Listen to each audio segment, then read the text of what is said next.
vocês? Estou falando agora com minha turma do 7º ano. Aqui é a professora Marley Carvalho, do Instituto Janária Viana. Bom, hoje nós vamos falar sobre o capítulo 7, Povos da América Espanhola. Capítulo 7, livro 2. Pois muito bem, se cuidem. E outra coisa, sigam o roteiro de estudos, tá bom? Bom, a cultura indígena é marcante na América Latina. Sabemos disso? Ela pode ser observada por vários aspectos latino-americanos. Bom, para entender a história desse povo, é essencial conhecer os inúmeros povos da sociedade que se formaram na América antes da chegada dos portugueses. Bom, então vamos falar sobre quem? Sobre os maias, astecas e incas. Vamos lá? A América antes dos europeus. Antes da chegada dos europeus à América, em 1492, o continente era ocupado por uma grande variedade de povos. Existiam sociedades nômades que se deslocavam constantemente e viviam em pequenos grupos.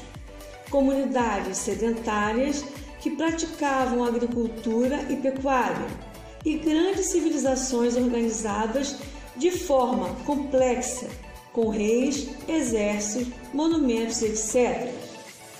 3 civilizações se destacaram: os maias, os astecas e os incas.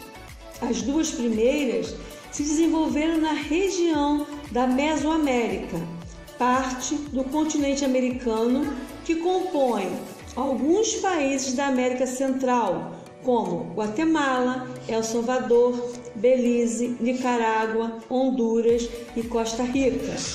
Já os incas surgiram nos Andes, uma região de grande cadeia de montanhas, chegando a ocupar um território que envolvia regiões dos atuais Peru, Bolívia, Equador, Chile e Argentina. E a sociedade maia se organizou de maneira hierárquica e estratificada. O topo da sociedade era ocupado por um governante, que era líder civil, militar e religioso.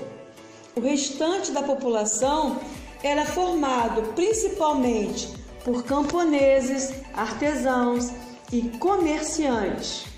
A economia dessa sociedade era baseada na produção agrícola e no comércio, por meio de rotas comerciais que chegavam a outras sociedades da Mesoamérica.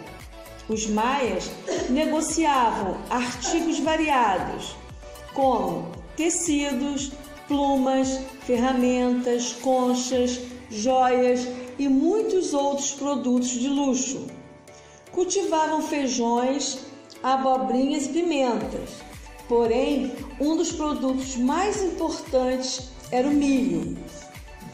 A sociedade maia era politeísta, ou seja, acreditavam na existência de vários deuses, os quais assumiam formas variadas, podendo combinar elementos humanos com animais, bem como formas masculinas, femininas ou andrógenas. A cultura maia foi profundamente influenciada por aspectos religiosos. As obras de arte, como esculturas, murais, pinturas e máscaras, representavam aspectos que homenageavam vários deuses. Apesar dessa prosperidade toda, a civilização maia começou a entrar em declínio a partir do século X. Esse processo está relacionado tanto às transformações ambientais na região, como também ao crescimento populacional e à invasão de territórios maias por outros povos da Mesoamérica. Por conta disso, a organização política maia foi se deteriorando e suas cidades tomadas por florestas. A sociedade asteca era originalmente igualitária, formada sobretudo por camponeses guerreiros.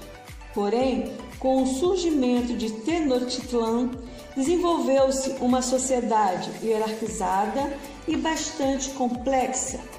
Os astecas acreditavam em divindades que representavam os mais variados aspectos da natureza, como os céus, as águas e as florestas, além de deuses relacionados a determinados animais e plantas. Os astecas se dedicavam muito à guerra e diferenciavam as guerras de conquistas das religiosas. As primeiras serviam para obter recursos como tributos e terras, ou prisioneiros para o trabalho. Já as segundas serviam principalmente para capturar pessoas que seriam sacrificadas aos deuses. A sociedade asteca também se desenvolveu em torno do consumo do milho. Era o principal alimento cotidiano dos mexicas, sendo consumido na forma de farinha, papa, cozida e etc. Além da produção de alimentos, a sociedade asteca se dedicava à fabricação de cerâmica.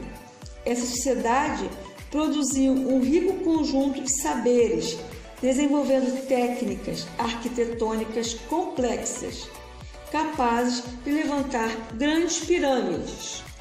E vamos falar agora sobre os incas. A sociedade inca se desenvolveu na região da Cordilheira dos Andes, em áreas hoje pertencentes ao Peru. De lá, os incas conquistaram um vasto império, alcançando territórios distantes, em terras do atuais Equador, Bolívia, Colômbia, Chile e Argentina. Inicialmente, os incas se subordinaram à autoridade desses grupos locais. Porém, essa situação começou a mudar durante o século XIV, quando os incas passaram a liderar ataques bem-sucedidos a outros povos e conquistaram regiões como a Autoridade e a região de Cusco. Em meados do século XV, o Império Inca já ocupava um imenso território e controlava mais de centenas de povos.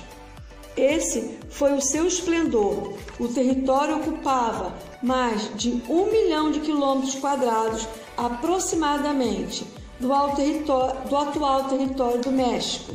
Nele viviam cerca de 10 mil pessoas.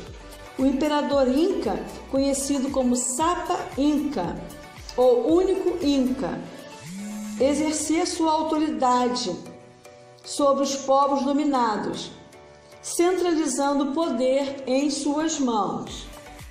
Os incas viviam em uma sociedade marcada por forte hierarquia, sendo praticamente impossível mudar de estrato social. Os incas plantavam diversos gêneros agrícolas, especialmente batata doce, quinoa e etc.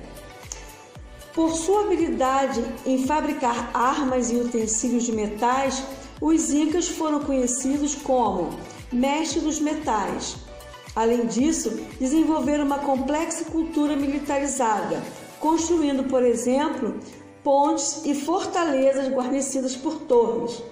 Ao contrário dos maias e dos astecas, os incas não desenvolveram um sistema de escrita e utilizavam os quipos,